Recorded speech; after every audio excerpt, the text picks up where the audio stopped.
Hello friends, welcome back to our channel. और आज की इस वीडियो में हम लोग बिहार स्टेट एग्जामिनेशन 2024 के paper 2 computer science video series में कंप्यूटर नेटवर्क्स यूनिट के एमसीक्यूज करने वाले हैं। तो आज की इस वीडियो में भी फ्रेंड्स हमारे जो नंबर ऑफ क्वेश्चन काउंट है वो कम ही रहेगा, बट हमारा मेजर फोकस जो होगा वो कॉन्सेप्ट पे होगा। तो थ्रू आउट दिस वीडियो हम कंप्यूटर नेटवर्क्स की जो भी कॉन्सेप्ट हैं और साथ के साथ जो भी एमसीक्यूज होंगे उन सबको हम डिस्कस करेंगे और एक्सप्लेन करते हुए आगे चलेंगे। तो फ्रेंड्स, लास्ट वीडियो मैंने थ्योरी ऑफ कंप्यूटेशन पे बनाया था, जिसमें कि मैंने कॉन्सेप्ट एंड एमसीक्यूज दोनों ही डिस्क्राइब और खूब अच्छे से एक्सप्लेन किया हुआ है। अगर आपने वो वीडियो नहीं चेक की है तो प्लीज़ उसको चेक कर ले, उसका लिंक वीडियो के डिस्क्रिप्शन में है। क्योंकि उस वीडियो को देखने के बाद से आपको थ्योरी ऑफ कंप्यूटेशन का जो डर है वो खत्म हो जाएगा। और जो भी मैंने वीडियो बनाई है उसमें जो भी मैंने एक्सप्लेन किया है वो सारे के सारे एग्जाम ओरिएंटेड पॉइंट्स ही मैंने डिस्कस की हुई है। तो प्लीज़ आप उस वीडियो को चेक कर लीजिएगा, जिसका लिंक आपको वीडियो के डिस्क्रिप्शन में मिल रहा होगा। और साथ के साथ कंप्यूटर नेटवर्क्स और operating system, web development, artificial intelligence, digital logic जैसे जितने भी यूनिट्स हैं कंप्यूटर साइंस सब्जेक्ट के, उन सारे ही सब्जेक्ट्स का ऑलरेडी मैंने वीडियो चैनल पे अपलोड कर दिया है। तो प्लीज़ अगर आपने उस वीडियो को नहीं चेक की है तो उसका भी लिंक आपको वीडियो के डिस्क्रिप्शन में मिल जाएगा, या फिर ऊपर आपको आई बटन में दिख रहा होगा, तो आप उसको वहां से जाके चेक कर सकते हो और अपनी प्रैक्टिस को और भी मजबूत कर सकते हैं। तो फ्रेंड्स, वीडियो शुरू करने से पहले आज की इस वीडियो में हम लोग number of question computer network से रिलेटेड 20 करेंगे और विथ कॉन्सेप्ट होगा वो सारे के सारे क्वेश्चंस। तो फ्रेंड्स, वीडियो शुरू करने से पहले अगर आप चैनल पर नए हैं और चैनल को अभी तक सब्सक्राइब नहीं किए तो प्लीज़ प्लीज़ चैनल को सब्सक्राइब कर दे, और अगर आपको वीडियो अच्छी लगे तो वीडियो को लाइक करें और अपने दोस्तों के साथ जरूर से जरूर शेयर करें। तो फ्रेंड्स, आइए शुरू करते हैं। तो हमारा फर्स्ट क्वेश्चन है कि which of the following is an application layer protocol that establishes, manages and terminates the multimedia sessions. तो इस क्वेश्चन में सबसे पहले तो ये एप्लीकेशन लेयर प्रोटोकॉल दिया हुआ है, तो हम हमें ये समझना पड़ेगा कि एप्लीकेशन लेयर है, सेशन लेयर है, प्रेजेंटेशन लेयर है, ये सब लेयर होते क्या है। तो सबसे पहले मैं एक चीज क्लियर कर देता हूँ। यहाँ पे हमारे पास कंप्यूटर नेटवर्क्स में दो मॉडल्स होते हैं। The first model is OSI model. OSI stands for Open System Interconnection. Open system interconnection, OSI model जिसे हम बोलते हैं। तो OSI मॉडल में total there are 7 layers. So there are total 7 layers in OSI model. और वो जो 7 layers होते हैं उनके नाम कुछ इस तरीके से हैं। The first one is application layer, the second one is session layer. Late me write down in the order.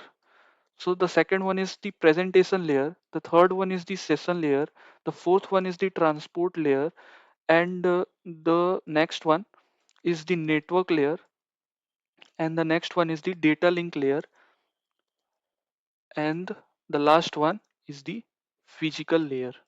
So these are the 7 layers that are in the OSI model. So ये 7 layer होते हैं हमारे OSI model के अंदर, और ये जो जितने भी 7 लेयर्स हैं इन सब की एक डिफरेंट डिफरेंट करस्पॉन्डिंग, इनके अकॉर्डिंग इनकी प्रॉपर्टीज हैं, इनकी फंक्शनैलिटीज हैं, इनकी वर्किंग है। तो सबसे पहले हम एप्लीकेशन लेयर की अगर हम बात करें, सो एप्लीकेशन लेयर में क्या होता है कि जो भी यूजर जब सर्वर को कोई रिक्वेस्ट भेजता है, तो वो सर्वर को कैसे रिक्वेस्ट भेजेगा? ब्राउजर के थ्रू भेजेगा। जैसे कि मुझे अगर आईपीएल का स्कोर चेक करना है तो मैं क्या करता हूँ, मैं crickbuzz.com जो हमारी क्रिकेट की वेबसाइट है उसको मैं जस्ट हिट करता हूँ अपने क्रोम ब्राउजर पे, और वो क्या करता है कि लाइक सर्वर पे रिक्वेस्ट भेजता है। तो मेरे एंड पे क्या हो रहा है कि मैं ब्राउजर का जो यूआरएल बार सेक्शन है, मैं उस पे www.creekbuzz.com लिखता हूँ, और जैसे ही मैं एंटर प्रेस करता हूँ वैसे ही वो रिक्वेस्ट सर्वर पे जाती है। तो यहाँ पे क्या हो रहा है कि मैं वेब ब्राउजर से सर्वर पे रिक्वेस्ट भेज रहा हूँ, तो ये प्रोसेस ही होती है एप्लीकेशन लेयर की। जहाँ पे क्या होता है कि यूजर जो है, जो क्लाइंट है, वो ब्राउजर की मदद से सर्वर को रिक्वेस्ट भेजता है। तो this is what the working of application layer. Application layer में जैसे कि आपने HTTPS का नाम सुना होगा, हाइपर टेक्स्ट ट्रांसफर प्रोटोकॉल। सो हाइपर टेक्स्ट ट्रांसफर प्रोटोकॉल की जो है वो एक ब्राउजिंग प्रोटोकॉल है, जिसकी पोर्ट नंबर जो है वो 80 पोर्ट नंबर होती है। और अगर हम सिक्योरिटी की according like HTTPS plus security की बात करें तो वहां पे उसका पोर्ट नंबर 443 होता है। तो ये है एप्लीकेशन लेयर, जहां पे हम क्या करते हैं कि जो क्लाइंट है वो सर्वर को रिक्वेस्ट भेजता है through web browser, through UI, जो यूजर इंटरफेस है उसकी मदद से वो क्लाइंट सर्वर को रिक्वेस्ट भेजता है। तो ये होता है application layer. The second one is the presentation layer. Presentation layer में क्या होता है कि जो भी हम डेटा भेजते हैं वो डेटा कंप्रेस्ड होना चाहिए, वो डेटा इनक्रिप्टेड वे में होना चाहिए, ताकि जो भी नेटवर्क पे जो इन्वेडर्स होते हैं, जो इलिजिटिमेट यूजर्स होते हैं, वो हमारे डेटा को हार्म ना पहुंचाएं, वो हमारे डेटा को उसमें कुछ लाइक बिट्स को, एरर बिट्स को इंड्यूस ना करें। इस वजह से हम डेटा को क्या करते हैं, इनक्रिप्ट कर देते हैं। हमारे पास डिफरेंट डिफरेंट इनक्रिप्शन एल्गोरिदम्स हैं, हैशिंग एल्गोरिदम्स हैं, जिसकी हेल्प से हम अपने डेटा को इनक्रिप्ट करते हैं। सो this is what done in the presentation layer, जिसमें कि हम डेटा जो भी हम सर्वर पे भेज रहे हैं या सर्वर से जो डेटा आ रहा है उस डेटा को हम इनक्रिप्ट करते हैं, डेटा को डिक्रिप्ट करते हैं, या फिर अगर डेटा की साइज बड़ी है तो हम डेटा को कंप्रेस भी करते हैं। So I'm hoping कि these two layers are clear. The third layer is the session layer. Session layer में क्या होता है कि जैसे कि एक मैं रियल लाइफ एग्जांपल दूं, तो आप जैसे ही फोन मिलाते हो या फिर आप वॉइस चैट कर रहे हो या फिर आप वॉइस या फिर वीडियो कॉलिंग कर रहे हो, तो वहां पे क्या होता है कि आप पहले फोन लाइक कनेक्शन स्टैब्लिश करते हो। तो कनेक्शन स्टैब्लिश जैसे ही मैं अगर पर्सन ए को मैं कॉल कर रहा हूँ, तो जब पर्सन ए से पहले मैं उसके नंबर पे डायलिंग करता हूँ, और डायलिंग करने के बाद से क्या होता है कि वो पर्सन ए जो है वो जैसे ही कॉल को रिसीव करता है, उसके बाद से क्या होता है कि हमारा जो कनेक्शन है, जो मेरा उस पर्सन ए से जो कनेक्शन था वो एस्टेब्लिश हो जाता है, क्योंकि डायलिंग मैंने की पहले। और डायलिंग करने के बाद से क्या हुआ, उस पर्सन ने जैसे ही कॉल को रिसीव किया, उसके बाद से हमारे बीच में कनेक्शन स्टैब्लिश हो गया। और उसके बाद से मैं डेटा को ट्रांसमिट करता हूँ, उधर से जो डेटा आता है उसको रिसीव करता हूँ। तो पहले सेशन को एस्टेब्लिश करना होता है, पहले कनेक्शन को एस्टेब्लिश करना होता है, उसके बाद से डेटा का ट्रांसफॉर्मेशन होता है। सो सेशन को एस्टेब्लिश करना ही सेशन लेयर का काम है। So this is the working of session layer to establish the session, to synchronize the session. Sessions को सिंक वे में सेशन नहीं होंगे तो जो भी कम्युनिकेशन हो रही है वो कम्युनिकेशन फ्रूटफुल नहीं होगा। So this is what the role and responsibility of session layer. The fourth one is the transport layer. Transport layer में क्या होता है, ट्रांसपोर्ट लेयर में हम जो भी हमारा डेटा है उस डेटा को हम सेगमेंट्स फॉर्म में, सेगमेंट में हम डिवाइड करते हैं, जिसको हम सेगमेंटेशन भी बोलते हैं। और ट्रांसपोर्ट लेयर पे और भी बहुत सारे फंक्शनैलिटीज हैं ट्रांसपोर्ट लेयर की, जैसे कि एरर कंट्रोल। जो भी हम एरर हम डिटेक्ट करते हैं अपने डेटा में, उस लाइक एरर को, जो भी हमारे डेटा बिट्स में जो एरर है उस एरर को डिटेक्ट करना, उसको करेक्ट करना, ये ट्रांसपोर्ट लेयर का काम होता है, जिसमें कि हम चेकसम मेथड का यूज करते हैं। नेक्स्ट है हमारा नेटवर्क लेयर। नेटवर्क लेयर में क्या होता है कि अब हमारा डेटा सेगमेंट के फॉर्म में था ट्रांसपोर्ट लेयर में, अब उस सेगमेंट को हम पैकेट के फॉर्म में लाइक उसको कन्वर्ट कर देते हैं, डिवाइड कर देते हैं, जिसको कि हम पैकेटाइजेशन भी बोलते हैं। तो और नेटवर्क लेयर में क्या होता है, नेटवर्क लेयर में कंजेशन कंट्रोल होता है। जैसे कि जब मैं लाइक मेरे नेटवर्क जो है, मेरा नेटवर्क की अगर बैंडविड्थ 100 पैकेट की है, 100 पैकेट एक बार में नेटवर्क के थ्रू ट्रेवल किया जा सकता है। अगर मैं उस नेटवर्क पे एक ही बार में 200 पैकेट भेज दूंगा, और नेटवर्क की कैपेसिटी 100 पैकेट की ही है, और मैं अगर 200 पैकेट नेटवर्क पे भेज दूंगा, तो वहां पे क्या होगा, वहां पे ट्रैफिक बढ़ जाएगा, क्योंकि नेटवर्क की जो कैपेसिटी है उससे ज्यादा मैंने डेटा भेज दिया है नेटवर्क पे।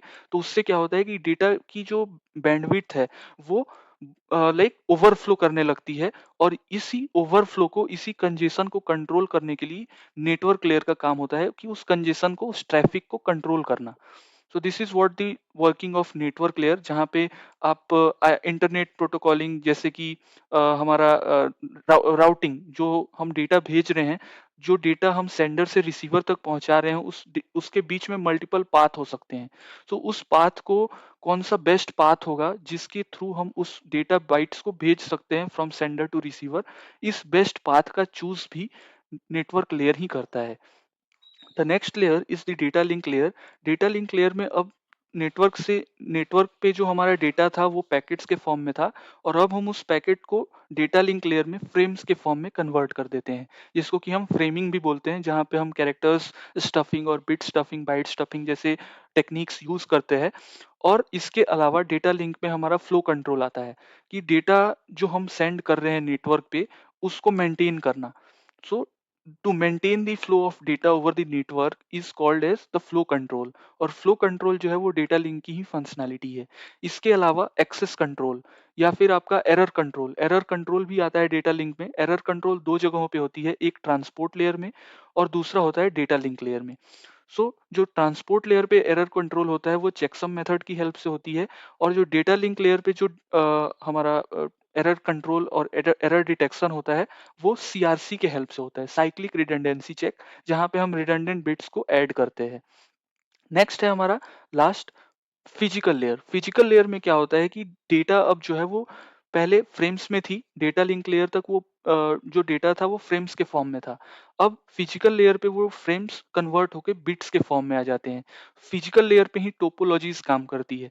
Topologies, there are total 5 topologies used in the field of computer networks. तो टोपोलॉजीज क्या है वो हम नीचे के क्वेश्चन में डिस्कस करेंगे। फिजिकल लेयर पे ही बिट स्टफिंग या फिर बिट को सिंक्रोनाइज करना, बिट को कंट्रोल करना, या फिर जो भी हमारे नेटवर्क टोपोलॉजीज हैं डिफरेंट डिफरेंट, उनको मैनेज करना, ये सारा का सारा काम फिजिकल लेयर का है।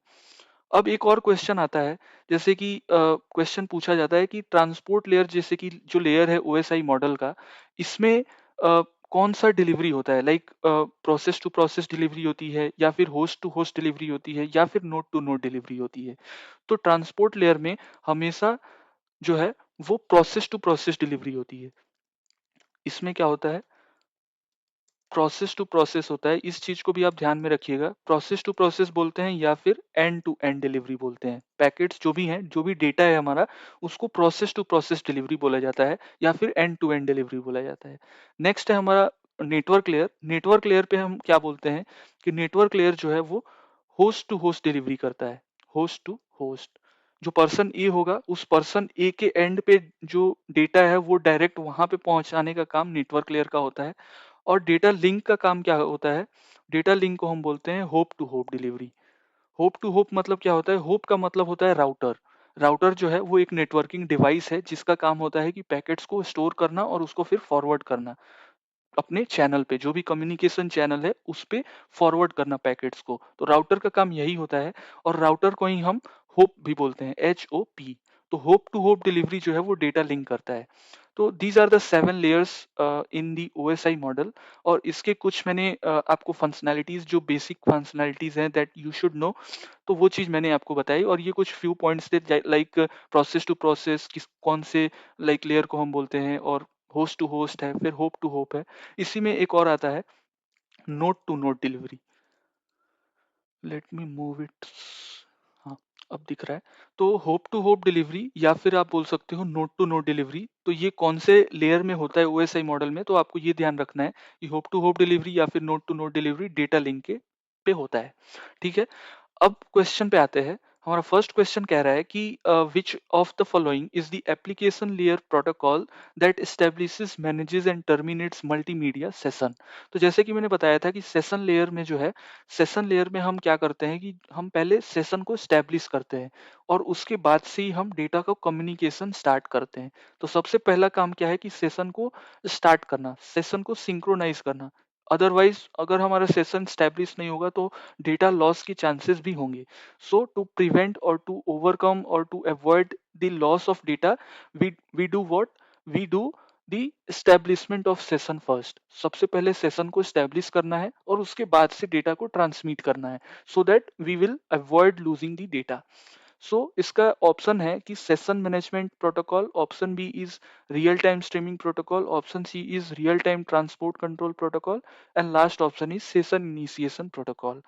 इसका करेक्ट ऑप्शन हो जाएगा option D, session initiation protocol. इसमें क्या होता है कि जो भी हमारा सेशन को इनिशिएट करना, नाम से ही पता चल रहा है कि सेशन को इनिशिएट करने वाला कोई प्रोटोकॉल होगा। तो सबसे पहले हम सेशन को इनिशिएट करेंगे, उसको मैनेज करेंगे, और जैसे ही हमारा डेटा ट्रांसमिशन ओवर हो जाता है तो हम सेशन को एंड भी करेंगे।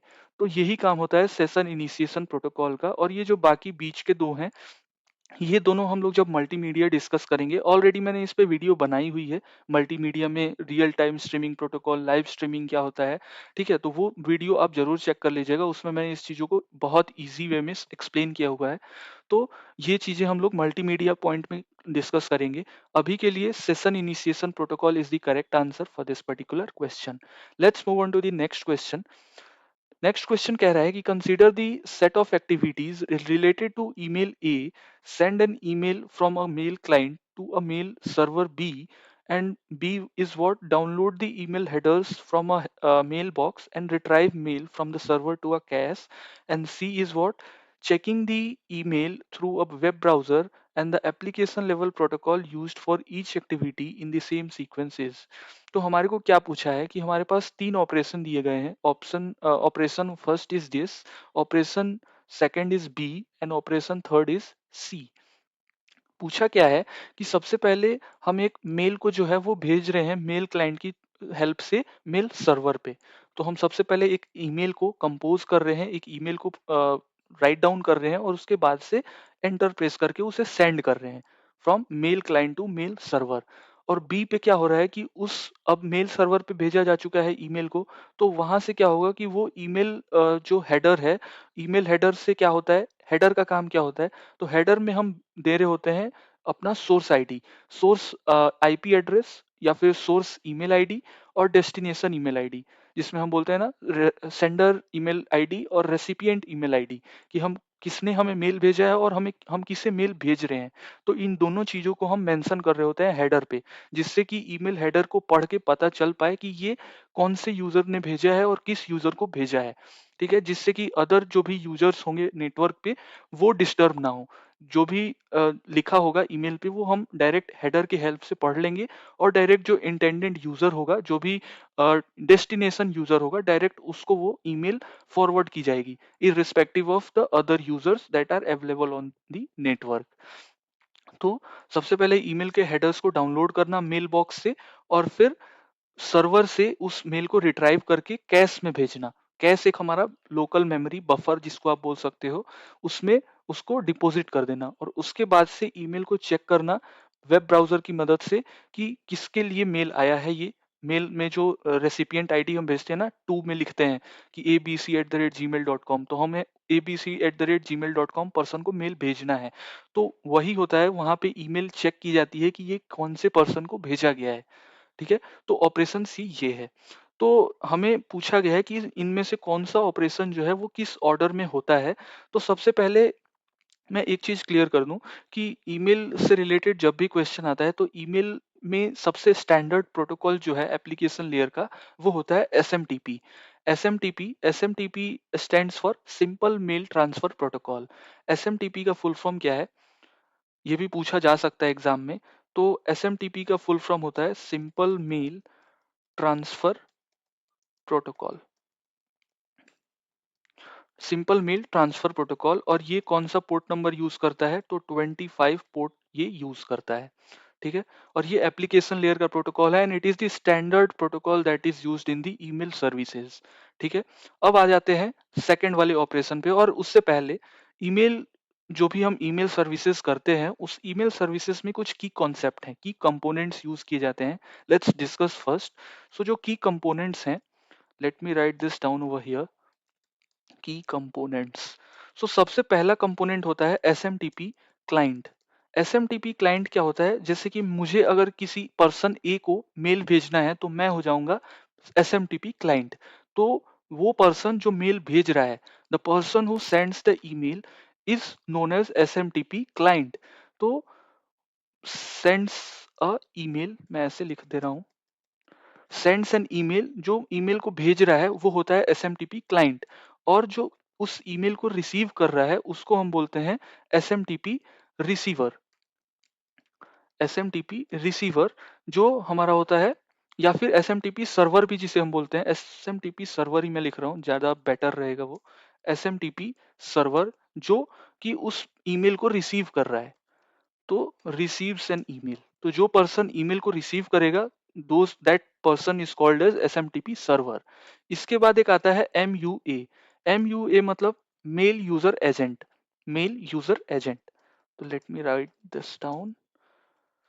मेल यूजर एजेंट क्या होता है कि जब हम मेल को भेजते हैं तो हम कभी कभी वेब ब्राउजर की मदद से भेज देते हैं, या फिर कभी कभी हम एप्लीकेशन यूज करते हैं। मेल का भी अपना अपना एप्लीकेशन है, जैसे आउटलुक आपने यूज किया होगा, आपने जीमेल यूज किया होगा, तो ये सब जो है एप्लीकेशन है। तो जो एप्लीकेशन यूज किया जाता है to send an email, that application is known as mail user agent. ठीक है। नेक्स्ट आता है हमारा M T A. M T A क्या होता है? Mail transfer agent. Mail transfer agent में क्या होता है कि अब मैंने जो मेल भेजा, मैंने मेल को भेज दिया, तो मेल अब किसी सर्वर पे भेजा जाएगा, तो वो मेल मेरे सर्वर से किसी दूसरे पर्सन के सर्वर पे भेजा गया, तो वो काम होता है मेल ट्रांसफर एजेंट का। ठीक है। Transfer mail transfer agent. Next होता है हमारा M D A, mail detect agent. अब जो यहाँ पे काम हो रहा था ना, जैसे कि चेकिंग दी ईमेल, जैसे ही सर्वर में ईमेल आ गया, सर्वर में ईमेल रिट्राइव कर लिया गया, तो उसके बाद से ईमेल को चेक किया जाता है कि ये कौन से पर्सन के लिए मेल आया है। तो उसके बाद से उस पर्सन को कांटेक्ट किया जाता है और वो हैंड ओवर कर दिया जाता है उस ईमेल को।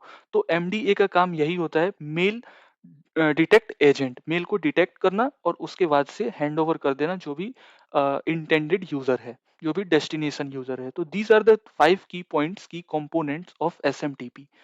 नेक्स्ट आ जाते हैं कि एसएमटीपी जो है 25 पोर्ट नंबर है, I have already told you. So these are the 5 key components of SMTP. इसके अलावा जो है हमारा नेक्स्ट, जैसे कि था ऑप्शन ऑपरेशन बी में, कह रहा था कि ईमेल हेडर को डाउनलोड करना मेल बॉक्स से और उसके बाद से उसको रिट्राइव करना, तो ये काम करता है आईमैप। आईमैप का फुल फॉर्म होता है internet messaging access protocol.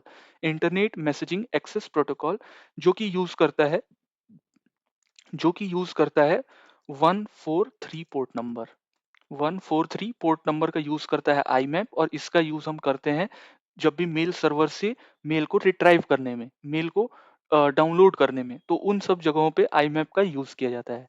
Next है अब हमारा कि अब हम मेल ब्राउजर के थ्रू या फिर कोई भी एप्लीकेशन, जैसे कि मैंने यहाँ जीमेल और आउटलुक लिखा हुआ है, तो इन एप्लीकेशन की मदद से अब हम ईमेल को चेक कर रहे हैं, तो उसमें हम कौन सा प्रोटोकॉल यूज करते हैं? HTTPS, hyper text transfer protocol with security, और इसका पोर्ट नंबर होता है 443 तो ये पोर्ट नंबर भी आपको ध्यान में रखना है। I am again forcing on the port number, की पोर्ट नंबर डायरेक्ट क्वेश्चन और ये इजी मार्क्स होते हैं। अगर आपको पोर्ट नंबर पूछा है तो ये अगर आपको याद है तो आप इजिली आप अपना मार्क्स वहाँ पे स्कोर कर पाओगे।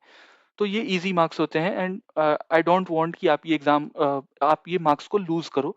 सो ये इजी इजी क्वेश्चन होते हैं, इजी मार्क्स भी इनका होता है, तो आप इसे जरूर ध्यान में रखना। तो अकॉर्डिंग टू द क्वेश्चन हमारा करेक्ट ऑप्शन हो जाएगा ऑप्शन सी, जहां पे हम सबसे पहले मेल को भेजते हैं एसएमटीपी की मदद से, और फिर जैसे ही मेल आपका रेसिपिएंट के एंड पे पहुंच जाएगा, तो वहां से मेल बॉक्स से हम मेल को रिट्राइव करेंगे, डाउनलोड करेंगे, और उसमें हम आईमैप का यूज करते हैं, जो कि 143 पोर्ट नंबर यूज करता है, और उसके बाद से हम मेल को चेक करते हैं HTTP की हेल्प से, hypertext transfer protocol. Let's move on to the third question, कि which of the following control fields in TCP header is used to specify whether the sender has no more data to commit or to transmit।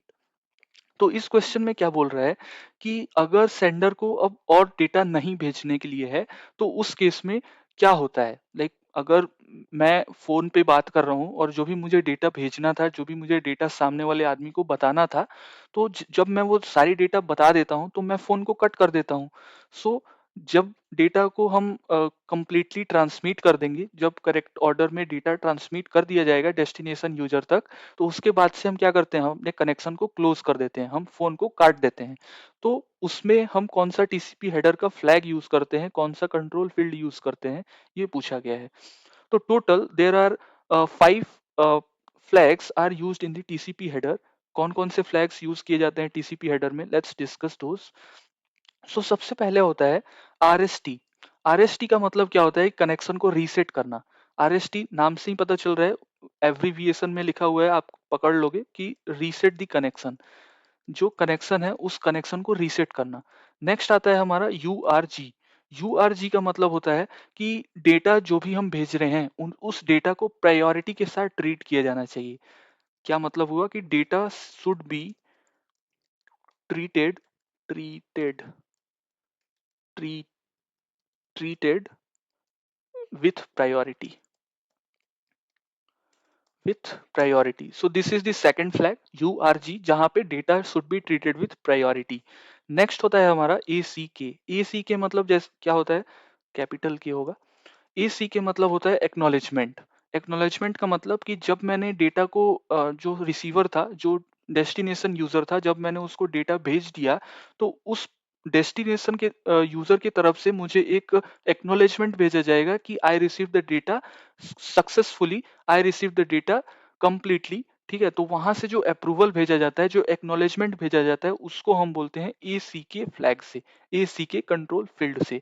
तो इसको मैं लिख रहा हूं acknowledgement, acknowledgement.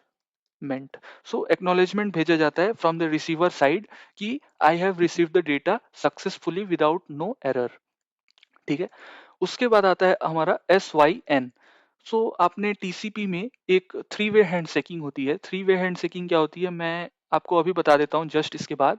तो SYN वहीं पे यूज किया जाता है। SYN का मतलब होता है सीक्वेंस नंबर, सीक्वेंस। क्योंकि जो भी हम डेटा भेजते हैं उस डेटा को सीक्वेंस में होना जरूरी है, ताकि जब वो रिसीवर के साइड पे पहुंचे तो भी वो इन ऑर्डर में ही डिलीवरी हो। तो सीक्वेंस नंबर में भेजा जाता है, तो वहां पे होता है SYN, सिंक्रोनाइज वे में होना चाहिए। मैं यहाँ पे सिंक भी लिख देता हूँ, सिंक्रोनाइज वे में होना चाहिए। नेक्स्ट आता है हमारा FIN। FIN का मतलब होता है कि एंड अप दी कनेक्शन, जो भी कनेक्शन बना हुआ था। क्योंकि टीसीपी आप देख रहे हो क्वेश्चन में ही लिखा है टीसीपी हेडर, तो टीसीपी का फुल फॉर्म होता है ट्रांसमिशन कंट्रोल प्रोटोकॉल। ठीक है, मैं यहाँ पे लिख देता हूँ नीचे में, टीसीपी का मतलब होता है transmission, transmission control protocol. Transmission control protocol is the full form of TCP. और ये क्या करता है कि ये एक connection oriented, connection connection oriented, connection oriented का मतलब क्या होता है कि जब भी हम डेटा को ट्रांसमिट करते हैं, तो ट्रांसमिट करने से पहले, डेटा को ट्रांसमिट करने से पहले हम कनेक्शन को स्टैब्लिश करते हैं। इसी वजह से इसको बोला जाता है कनेक्शन ओरिएंटेड। और जो टीसीपी है वो रिलायबल भी होता है। डेटा जो है वो कनेक्शन बनने के बाद ही डेटा का ट्रांसमिशन स्टार्ट किया जाता है, that's why it is reliable. और यहाँ पे इन ऑर्डर डिलीवरी होती है पैकेट्स की। जो भी इन ऑर्डर है, इन ऑर्डर का मतलब क्या हुआ कि जो भी हम डेटा भेज रहे हैं, क्योंकि हम डेटा को तो मल्टीपल डिफरेंट डिफरेंट सब यूनिट्स में डिवाइड कर देते हैं, जिसको कि हम बोलते हैं सेगमेंट्स। तो उसी सेगमेंट्स को जो रिसीवर के साइड पे भेजा जाएगा, तो वो भी उसी ऑर्डर में होना चाहिए। लाइक जिस ऑर्डर में सेंडर ने भेजा है, उसी ऑर्डर में रिसीवर को भी वो चीज मिलनी चाहिए। तो ये भी टीसीपी जो है, इसका भी रोल एंड रिस्पॉन्सिबिलिटी लेती है। नेक्स्ट है हमारा कि टीसीपी जो है वो ब्रॉडकास्टिंग सपोर्ट नहीं करती। ब्रॉडकास्टिंग क्या होता है, ब्रॉडकास्टिंग का मतलब कि डेटा जो है नेटवर्क पे हम ब्रॉडकास्ट कर देते हैं, जिससे कि नेटवर्क में जितने भी डिवाइसेस हैं उन सब तक वो डेटा पहुंच जाए। तो यहाँ पे ब्रॉडकास्टिंग नहीं होती है। So let me write this, no broadcasting, no broadcasting. तो यहाँ पे ब्रॉडकास्टिंग नहीं होती है। और टीसीपी जो है वो सिक्योर होता है, बट दिस इज लेस। और यहाँ पे जो डेटा का स्लो जो भेजा जाता है ना, वो स्लो होता है थोड़ा, comparative to UDP, user datagram protocol के कंपैरेटिव में ये थोड़ा सा स्लो होता है। ठीक है, तो these are the few features of TCP. TCP में अब थ्री वे हैंड शेकिंग क्या होती है, लेट्स डिस्कस दिस। सो जैसे कि मैंने बताया कि टीसीपी में क्या होता है कि डेटा को भेजने से पहले कनेक्शन को स्टैब्लिश किया जाता है, that's why it is called as connection oriented protocol. So TCP में सबसे पहले सेशन को या फिर कनेक्शन को आप बोल सकते हो कि पहले स्टैब्लिश किया जाता है। तो फॉर एग्जांपल कि मैं एक यहाँ पे छोटा सा डायग्राम बनाता हूँ, जैसे कि फॉर एग्जांपल कि ये हमारा सेंडर है, एस फॉर सेंडर, सोर्स है।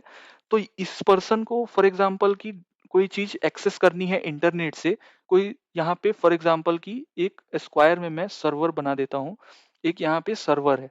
ठीक है, तो ये सर्वर है, और इस सर्वर से इस सोर्स को, इस सेंडर को कुछ चीज रिक्वेस्ट करनी है। तो सबसे पहले ये क्या करेगा कि ये इसको एक रिक्वेस्ट भेजेगा, और उसी रिक्वेस्ट को हम बोलते हैं SYN।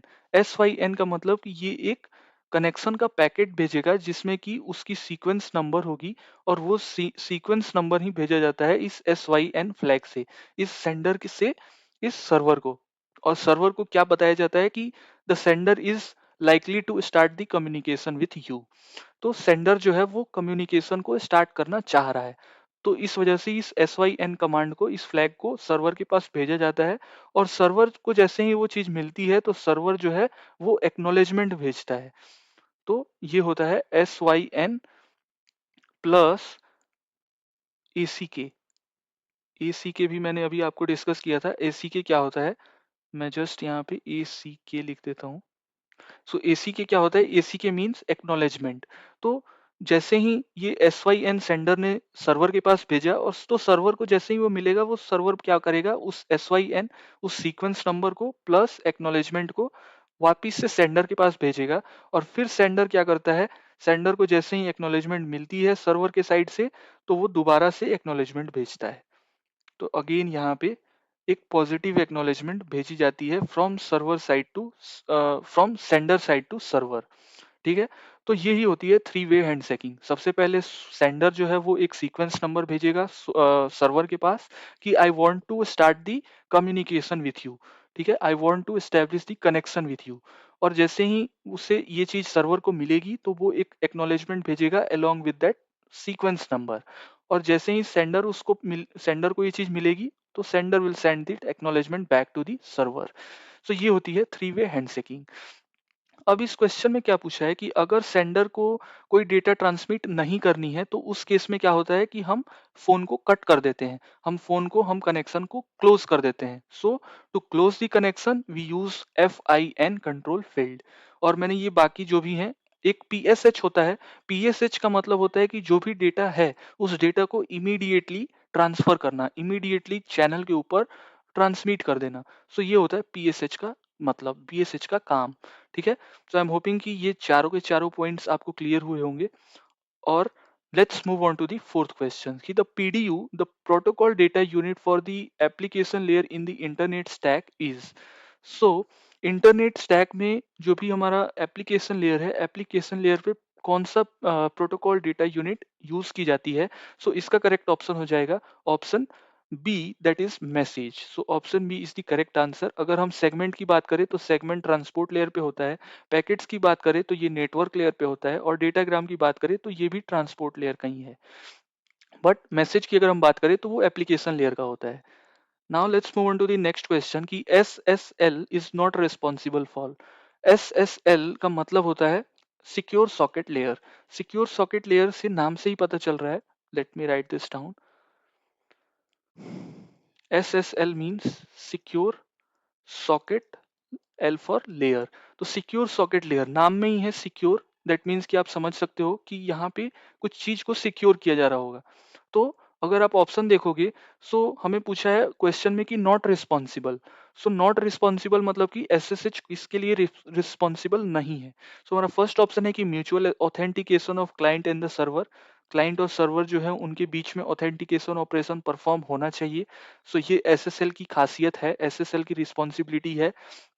नेक्स्ट है हमारा सीक्रेट कम्युनिकेशन। जो भी कम्युनिकेशन हो रहा है वो जो भी इलिजिटिमेट यूजर हैं उन तक ना पहुंचे, जो भी इन्वेडर्स हैं, जो भी अनऑथराइज्ड यूजर हैं उनको ना मिले।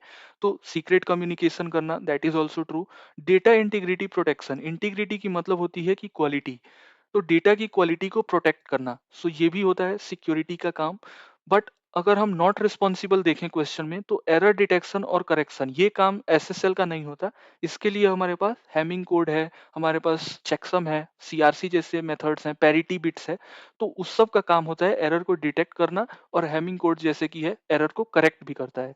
तो ये है हमारा option D is the correct answer, जहां पे कि हम एरर डिटेक्शन और करेक्शन जो है, these are not the role and responsibility of the secure socket layer. ठीक है। नेक्स्ट आ जाते हैं UTP स्टैंड्स फॉर। तो UTP का फुल फॉर्म होता है अनसिल्डेड ट्विस्टेड पेयर।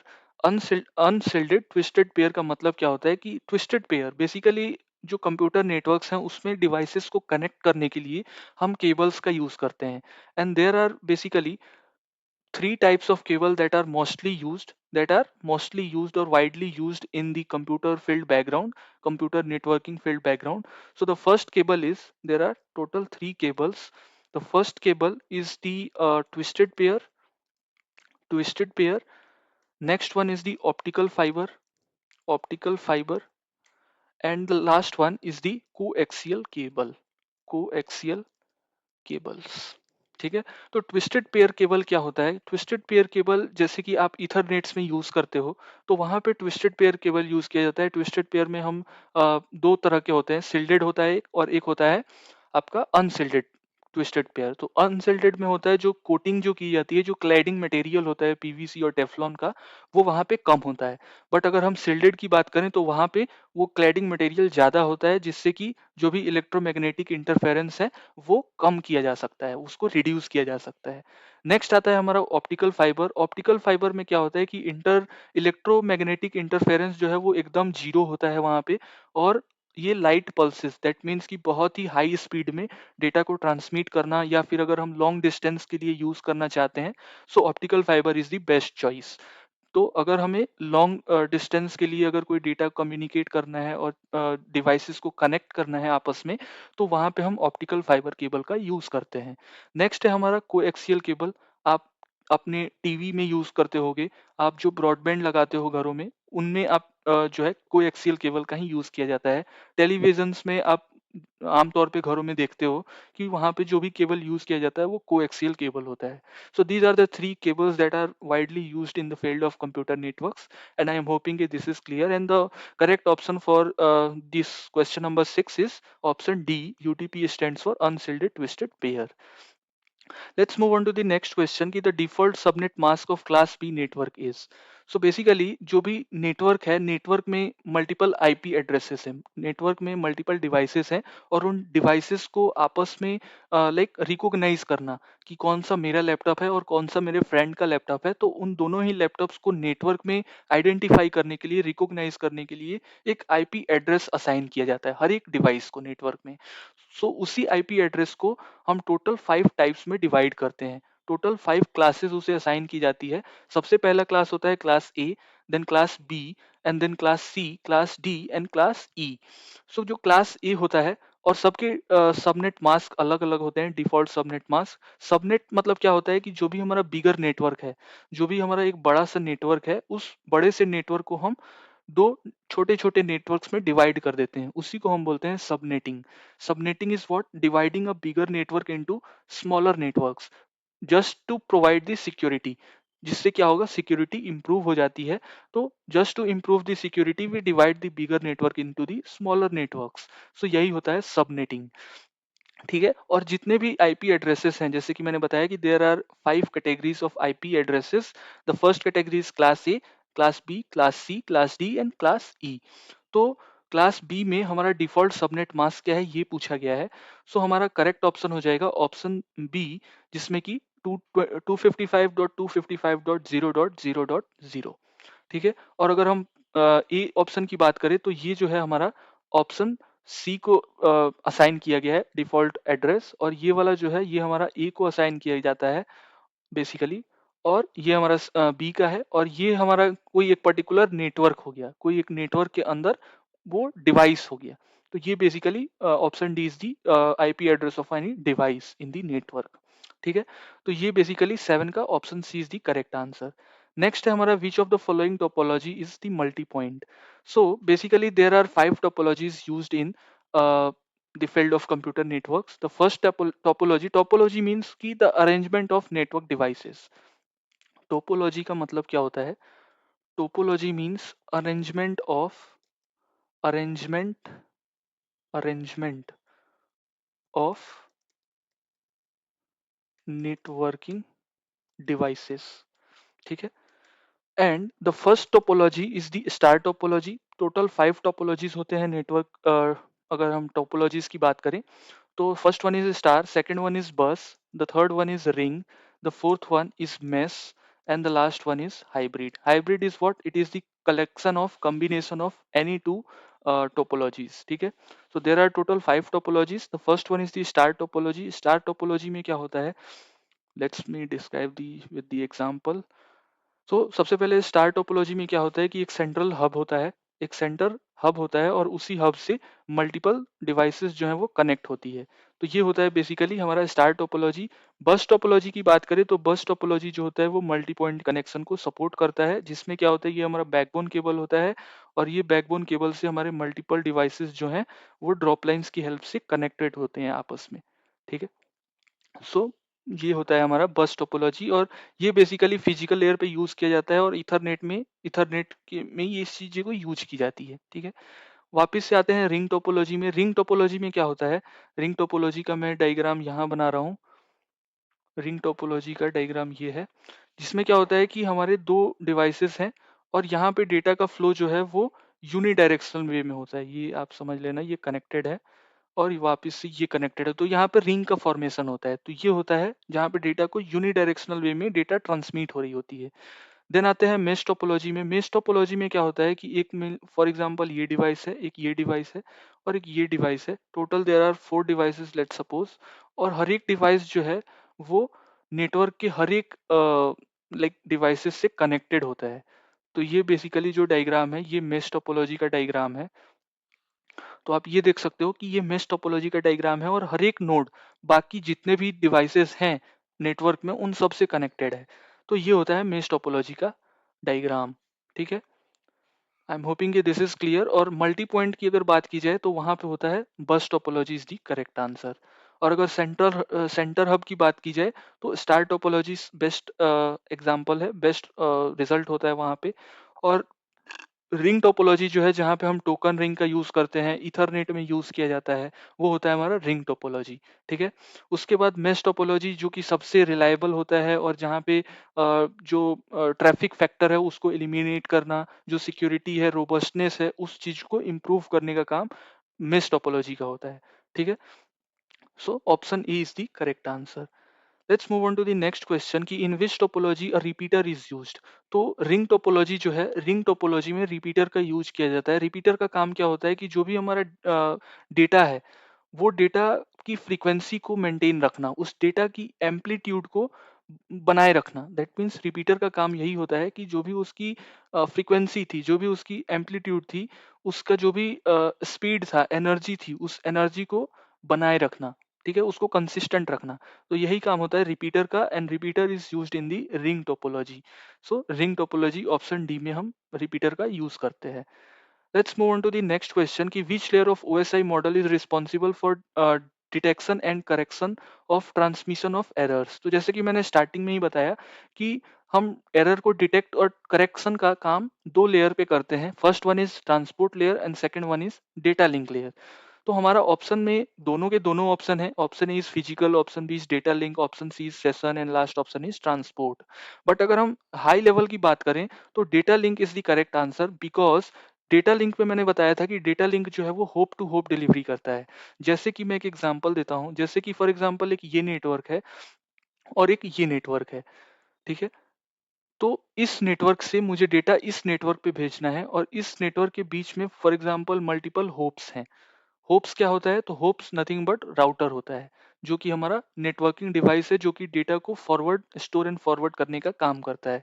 तो सबसे पहले डेटा यहाँ से इस पे आएगा और फिर डेटा यहाँ से उठ करके यहाँ आएगा और फिर ये राउटर इस डेटा को इस डेस्टिनेशन नेटवर्क पे भेजेगा। तो ये काम होता है डेटा लिंक लेयर का। और हर एक जो भी ये है ना, ये इसे हम बोलते हैं होप। तो होप टू होप डिलीवरी करने का, पहले यहाँ से यहाँ आया फिर यहाँ से यहाँ आया, तो ये होती है होप टू होप डिलीवरी। और इसी में हम करते हैं यूज डेटा लिंक लेयर का। तो डेटा लिंक लेयर पे क्या होता है कि जैसे कि फॉर एग्जांपल यहाँ से डेटा ट्रेवल करके इस राउटर पे आया, तो फॉर एग्जांपल कि बिटवीन दिस जो जर्नी थी, इस जर्नी के बीच में अगर हमारे डेटा बिट्स में कोई एरर इंड्यूस हो जाती है, एरर बिट्स अगर चेक होती है, अगर उसमें एरर कोई आ जाती है, मिल जाती है, तो ये राउटर क्या करेगा, ये यहीं से इस डेटा को वापस भेज देगा। तो ये होता है डेटा लिंक का काम। तो ये क्या करता है कि hope to hope delivery, hope पे ही डेटा को डिटेक्ट करना, डेटा में अगर एरर बाइट्स है तो वहीं से ये एक्नॉलेजमेंट वापस भेज देता है सेंडर पे कि आप डेटा को रीट्रांसमिट करो। अदरवाइज अगर हम ट्रांसपोर्ट लेयर की बात करें तो ट्रांसपोर्ट लेयर की खासियत क्या है कि वो प्रोसेस टू प्रोसेस डिलीवरी करता है। वो क्या करेगा, प्रोसेस टू प्रोसेस डिलीवरी करेगा। दैट मीन्स कि यहाँ से डेटा उठ करके डायरेक्ट सोर्स के पास आ जाएगा।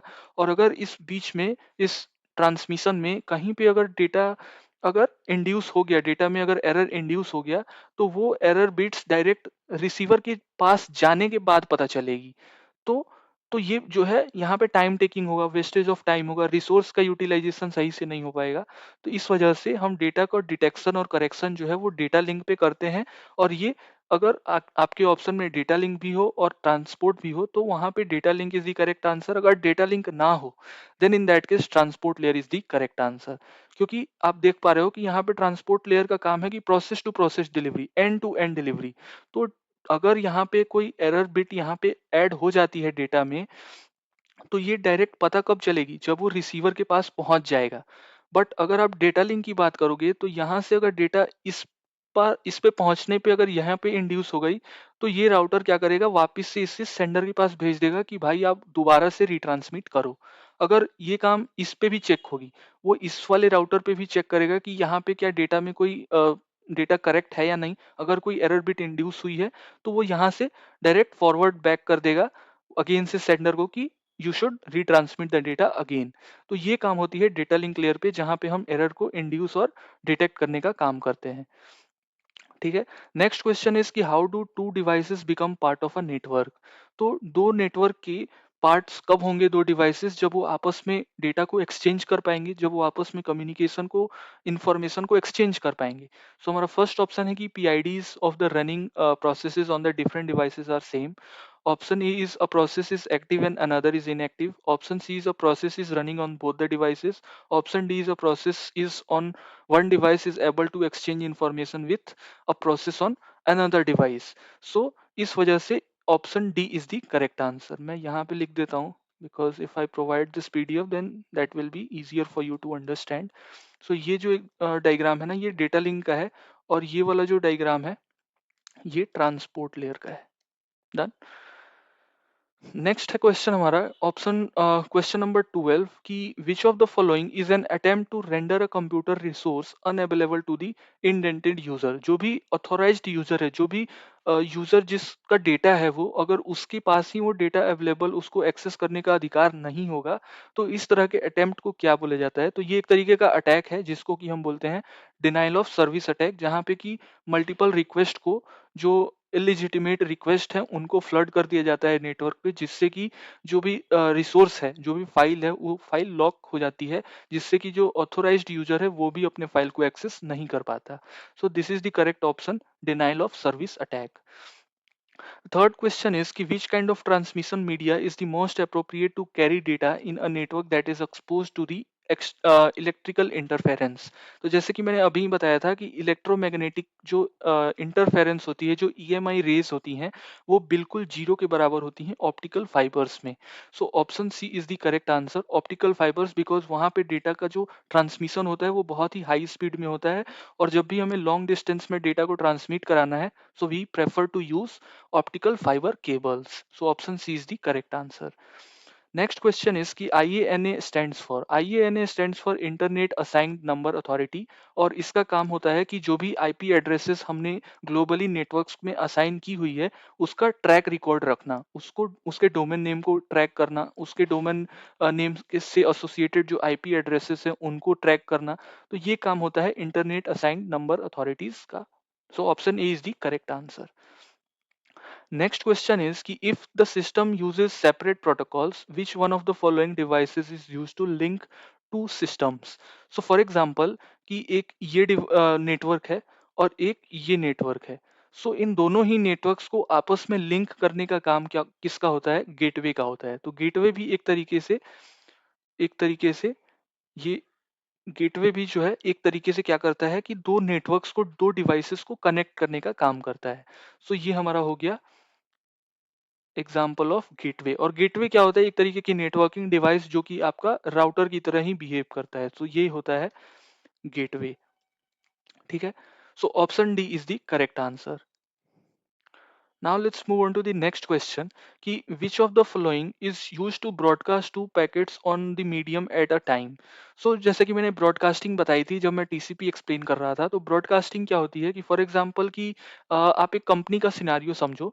तो जैसे कि कंपनी में मल्टीपल टीम्स होती है, एक फाइनेंस टीम होता है, एक आईटी टीम होती है, एक आपका जो एचआर टीम होती है। तो मल्टीपल टीम्स होती है, एक ऑडिट टीम होती है। तो मल्टीपल टीम्स होती है कंपनी के अंदर। और फॉर एग्जांपल कि एचआर जो टीम है, कोई भी इवेंट ऑर्गेनाइज किया जाने वाला है कंपनी में, तो एचआर टीम क्या करती है कि एक मैसेज को, एक ईमेल को कंपनी के जितने भी इम्प्लॉयज हैं उन सब के पास एक ईमेल को फॉरवर्ड कर दी जाती है। उससे क्या होता है कि उसी को हम बोलते हैं ब्रॉडकास्टिंग। तो वहां पे क्या होता है कि एचआर जो टीम है, जो हमारे ह्यूमन रिसोर्स रिक्रूटमेंट टीम होती है, वो क्या करती है कि जो भी इवेंट ऑर्गेनाइज किया जाने वाला है एक्स वाई जेड डेट पे कंपनी में, तो वो क्या करते हैं उसके रिगार्डिंग एक ईमेल टीम के जितने भी कंपनी के एम्प्लॉयज हैं, वर्किंग एम्प्लॉयज, उन सबको फॉरवर्ड कर दिया जाता है। तो कंपनी में जितने भी लोग हैं उन सबको लाइक ब्रॉडकास्ट कर दिया जाता है उस ईमेल को। तो यही काम होता है नेटवर्क के सेंस में भी, जहाँ पे कि एक नेटवर्क है और इसमें मल्टीपल डिवाइसेस हैं।